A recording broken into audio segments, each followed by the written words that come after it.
अमित ने जैसे ही दरवाजा खटखटाया, अंदर से एक 35-40 साल की महिला बाहर निकलती है। अब वो पूछती है कि हाँ भाई, क्या काम है।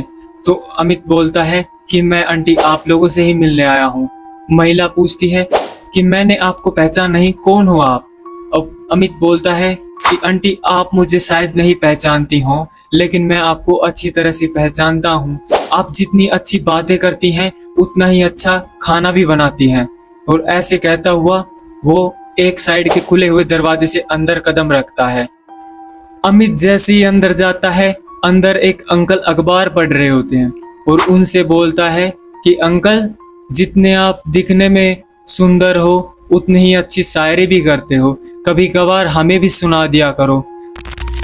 अंकल जैसे ही अखबार नीचे करके अमित की तरफ थोड़ा घूर कर देखता है और पूछता है, भाई कौन हो तुम जो हमारे बारे में इतनी जान पहचान रखते हो?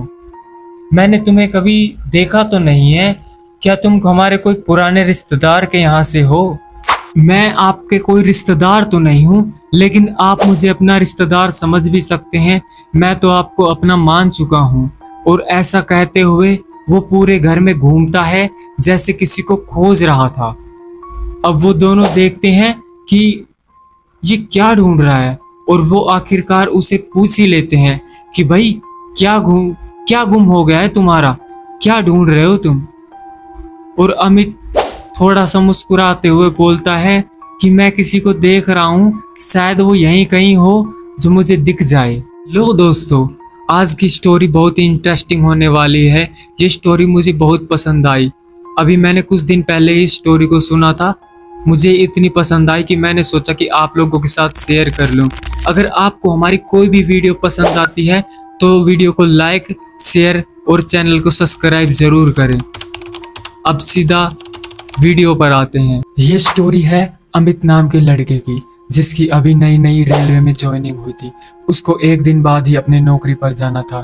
वो एक दिन पहले ही घर से चलता है और रात को रेलवे स्टेशन पर पहुंचता है जहां पर उसकी ज्वाइनिंग थी। उसको सिगरेट पीने की आदत थी। अमित वहीं पर ही सिगरेट पीते हुए घूम रहा था और तभी उसकी निगाह वहां पर बैठे हुए लड़के पर पड़ती है जो कि लगभग 25 साल का था। अमित उसे देखता है और उसके पास जाता है और पूछता है कि भाई साहब, आप यहाँ पर क्यों बैठे हो, इतनी रात हो गई है। वो लड़का बोलता है कि मैं तो यहाँ पर ऐसे ही ठंडी हवा में घूमने के लिए आ गया था, लेकिन मैंने आपको पहले यहाँ पर कभी नहीं देखा। तो अमित बोलता है कि मेरी यहाँ पर अभी नई नई ज्वाइनिंग हुई है रेलवे विभाग में, मेरा रूम भी यहीं है पास में। तो ऐसे करते हुए दोनों रेलवे ट्रैक के आसपास घूम रहे थे। तो अमित उससे पूछता है, क्या तुम सिगरेट पियोगे? तो वो लड़का मना करता है कि नहीं, मैं सिगरेट नहीं पीता। अमित पूछता है कि तुम पढ़ाई कर रहे हो या फिर जॉब करते हो? तो वो लड़का बोलता है कि मैं अभी ग्रेजुएशन कंप्लीट की है और आगे पढ़ने की सोच रहा हूँ। अमित उसे बोलता है कि पढ़ना बहुत अच्छी बात है, अगर पढ़ोगे तो अच्छी जॉब मिलेगी। तो वो लड़का बोलता है कि मुझे जॉब में कोई इंटरेस्ट नहीं है, मैं अपना कोई खुद का बिजनेस करना चाहता हूँ। तो अमित बोलता है, अच्छा, ये तो और भी अच्छी बात है। आज के टाइम में जो यंग जनरेशन है वो अपना खुद का बिजनेस ही करना चाहती है। कि मेरे साथ वाले भी काफ़ी दोस्त हैं जो खुद का बिजनेस कर रहे हैं या फिर फैमिली बिजनेस में इंटरेस्ट ले रहे हैं। अमित बोलता है कि ठीक है, अब रात काफ़ी हो गई है, मुझे सुबह ऑफिस में भी जाना है क्योंकि कल मेरा पहला ही दिन है और अब मैं चलता हूँ। और तभी अमित मुड़कर पूछता है कि ये तो बता दो तुम्हारा घर कहाँ है, कभी टाइम लगेगा तो शायद मैं घूमता फिरता आ ही जाऊँ। तो वो लड़का अपने घर की तरफ इशारा करता है और बताता है कि यहीं पास वाली गली में मेरा घर है। अमित जैसे ही जाने वाला था तो उसे ध्यान आता है कि उसने उसका नाम तो पूछा ही नहीं। और अमित मुड़कर पूछता है कि अरे भाई, अपना नाम तो बता दे, मैंने तो तुम्हारा नाम भी नहीं पूछा, शायद मैं भूल गया। तो वो लड़का बताता है कि मेरा नाम शुभम है और मैं यहीं पास वाली गली में रहता हूँ, किसी से भी पूछ लेना, मेरे बारे में बता देंगे। एक दिन अमित अपनी ड्यूटी पूरी करके अपने रूम पर जा ही रहा था तो वो सोचता है कि रूम पर इतनी जल्दी जाकर क्या करूँगा, इससे अच्छा तो मैं उस दोस्त से मिल लूँ, थोड़ी बातचीत भी हो जाएगी और टाइम पास भी हो जाएगा। ये सोचते हुए वो उस लड़के के घर की तरफ चलता है। अमित ने जैसे ही दरवाजा खटखटाया, अंदर से एक 35-40 साल की महिला बाहर निकलती है। अब वो पूछती है कि हाँ भाई, क्या काम है? तो अमित बोलता है कि मैं आंटी आप लोगों से ही मिलने आया हूँ। महिला पूछती है कि मैंने आपको पहचान नहीं, कौन हो आप? अब अमित बोलता है कि आंटी आप मुझे शायद नहीं पहचानती हो, लेकिन मैं आपको अच्छी तरह से पहचानता हूँ। आप जितनी अच्छी बातें करती हैं उतना ही अच्छा खाना भी बनाती हैं। और ऐसे कहता हुआ वो एक साइड के खुले हुए दरवाजे से अंदर कदम रखता है। अंदर एक अंकल बैठे थे। अंकल अखबार नीचे रखते हैं और उससे पूछते हैं कि अरे भाई कौन हो तुम, किसको ढूंढ रहे हो, हमें भी तो बताओ, पूरे घर में चक्कर काट रहे हो।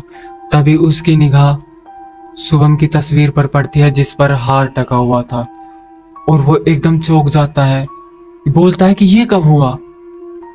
तो अंकल बोलते हैं कि इसे तो लगभग 1 साल हो गया है। अमित एकदम वहीं पर ही बैठ जाता है जैसे उसके हाथ पैरों में जान ही नहीं है और अमित को यकीन नहीं होता कि इस लड़के से वो रात को ही मिला था रेलवे ट्रैक के पास। अमित अपने पसीनों को पूछते हुए और अंकल की तरफ देखता है और बोलता है कि ये कब और कैसे हुआ। उसके पापा की आंखों में जैसे आंसू थे और वो बोलता है कि मुझे आज भी याद है, शुभम उस दिन बहुत खुश था क्योंकि उसका आखिरी एग्जाम था और उसके हर एग्जाम बहुत अच्छे जा रहे थे। वो अपने लास्ट के एग्जाम को देकर घर ही आ रहा था।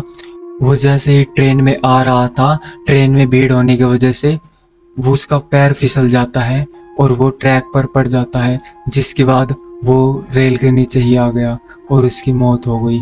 ये कहते हुए उसके पापा बहुत जोर से रोने लगे और उसकी मम्मी भी अंदर रो रही थी। ये देखकर अमित को बहुत दुख होता है और वो सोचता है कि अब क्या किया जा सकता है। लेकिन एक और अमित को एक अजीब सा डर लग रहा था। अमित जैसे ही उसके पापा से बोलता है कि मैंने उसे कल रात को ही देखा था, तो उसके मम्मी पापा हैरान हो जाते हैं पर वो कुछ बोल नहीं पाते। और अमित पूछता है कि क्या वो यहीं रेलवे स्टेशन के आसपास ही हादसा हुआ था? तो उसके मम्मी पापा हाँ में सर हिलाते हैं। मम्मी बोलती है कि अमित बेटा तुम अकेले नहीं हो जिसको वो दिखाई दिया है, वो अब तक काफ़ी लोगों को दिखाई दिया है और यहाँ पर काफ़ी लोग आ भी गए हैं जो ये दावा करते हैं कि उन्होंने शुभम को देखा है। ऐसा सुनकर अमित वहाँ से चला जाता है और रास्ते में जाते वक्त सोचता है कि मैंने इतने अच्छे दोस्त को खो दिया जो कि मेरे छोटे भाई जैसा था, जिसने मेरा एक ही दिन में दिल जीत लिया था और उसके जाने का मुझे बहुत दुख है।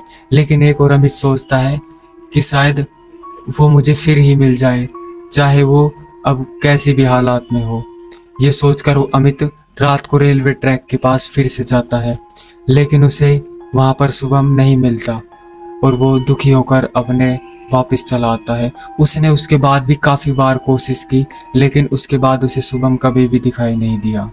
2 साल तक अमित की ड्यूटी वहीं पर ही चलती रही, लेकिन उसने शुभम को कहीं नहीं देखा। और 2 साल बाद जैसे ही उसका ट्रांसफ़र होने वाला था, वो रात को सोचता है कि आज तो शायद उसकी आखिरी रात है यहाँ पर, शायद उसे शुभम मिल जाए। और उसे वहीं पर शुभम मिलता है।